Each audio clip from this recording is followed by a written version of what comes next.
Unfollowing almost everyone on Instagram was the best thing I ever did. In this video, I am going to go over my perspectives on social media, specifically Instagram, and how I'm able to take advantage of the app without feeling too much of the competition, and hopefully guide you through how you can do it as well. If you're like me, you need to be on Instagram for whatever reason, but every time you go on the app, you feel so overwhelmed. Social media can be a blessing or a curse. It can be the best tool ever invented, or it can be the destruction of mankind. But what it actually is a tool, and it's up to you how you use it and how you look at it. First, if you are a creator or business owner in any shape or form, I highly recommend that you create two separate accounts. One is private, and it's basically for your friends and family. You can rant and talk about all your thoughts and whatever you want and share daily silly things. And the other one is way more professional, where you highlight your skills, your business, your products, whatever it is that you want the world to see. I did this 4 years ago, and it was one of the best decisions I've ever did. The reason why this helped me is because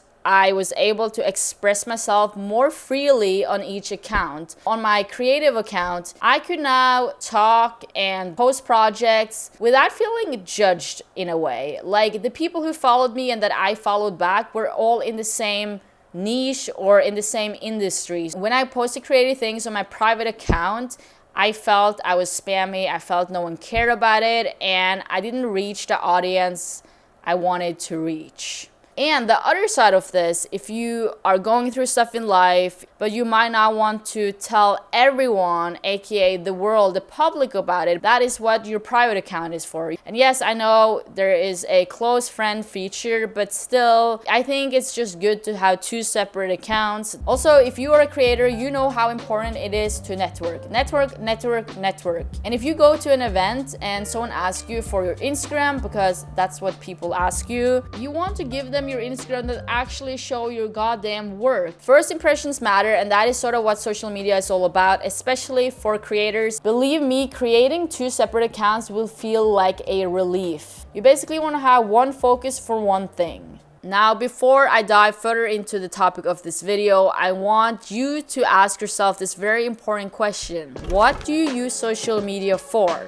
I use it for these three reasons. The first is to stay connected with friends and family. If you didn't know, I'm actually from Oslo, Norway. That is where I grew up. That's where my family is from. I was the only one who moved here. My family and my friends are still over there. A lot of my friends also live all over the world. I need some sort of way to communicate with them. I use social media to talk with them and to see what they're up to. Second, I use social media as a creative portfolio for myself. Whether you like it or not, social media is a huge part of this creative economy. Because I am a freelance videographer and video editor, social media is very important to me. It's where I market myself, it's where I showcase my skills. I get DMs from companies, brands, strangers, individuals, aspiring artists, filmmakers, all sorts of people who just reach out to talk to me, and I love it. The community part is probably my favorite part of social media. The fact that you can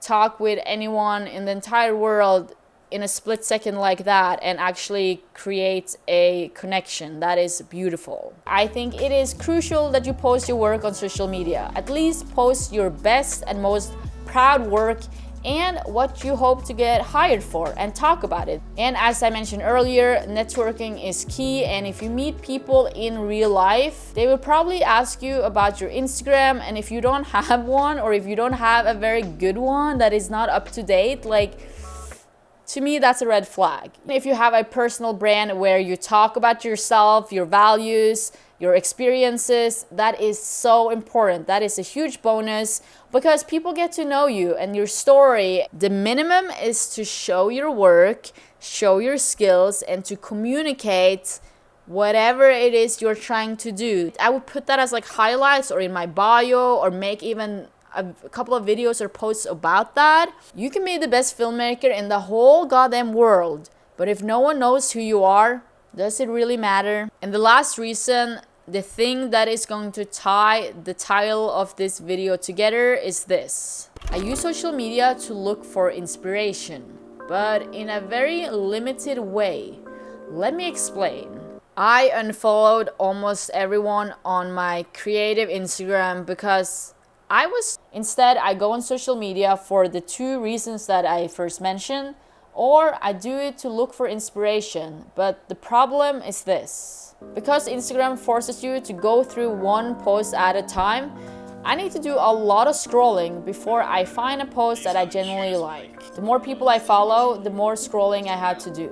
I'm tired of filtering through more videos that make me feel annoyed or upset rather than inspired, so I unfollowed everyone that did not make me feel exactly that. I don't know if that's harsh to say, but the truth is, you don't have to follow someone you don't like. You don't even have to follow someone if you like them but their content annoys you. My point is, who I follow is my business. I go over my follower list pretty frequently.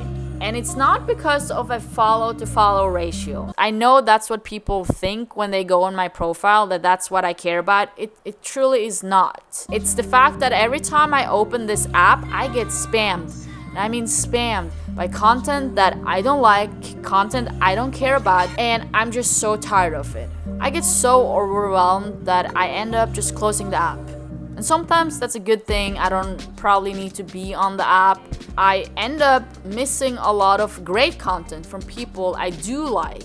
I'm a professional videographer, video editor. I like high quality footage just like this, but it's not that. I follow people who don't shoot with high quality camera, but if they bring me some sort of value, whether that is their words or tips or like anything, like I follow them. There's a lot of copy and paste content, which I hate. And if you know what this is, it's like there's one person who started a trend, makes a video, and it goes viral, like 2 million views, and everyone starts copying this style.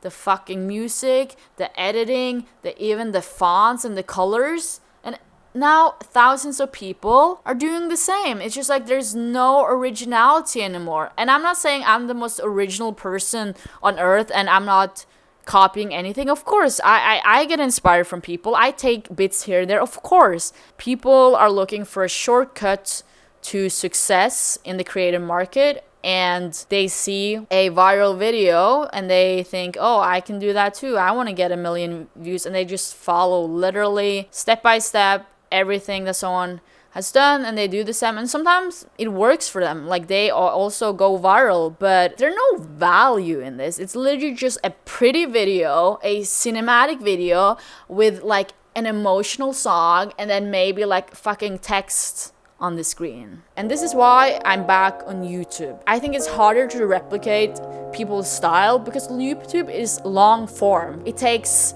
much more effort, and I think it's more for people who actually want it. I wanted to go back to YouTube because I put more effort into my videos. I tend to not compare myself as much with others, and I also just like long form and horizontal more than the tiny vertical phone format. When that became a trend, not good guys. Because I'm so picky with the people I do follow on Instagram, I know that they are really good. I would like Instagram to just be a place where I can open the app and all the content, all the videos are from my favorite creators. I guess it's a collection of my favorite artists' artwork. It all depends what you use social media for. Social media is very important to me. I need to not only consume, but I also need to create and be on there. Because Instagram forces you to scroll through one post at a time, I am way pickier with the people I follow there. I choose the videos that I want to watch when I'm on YouTube instead of them being delivered to me.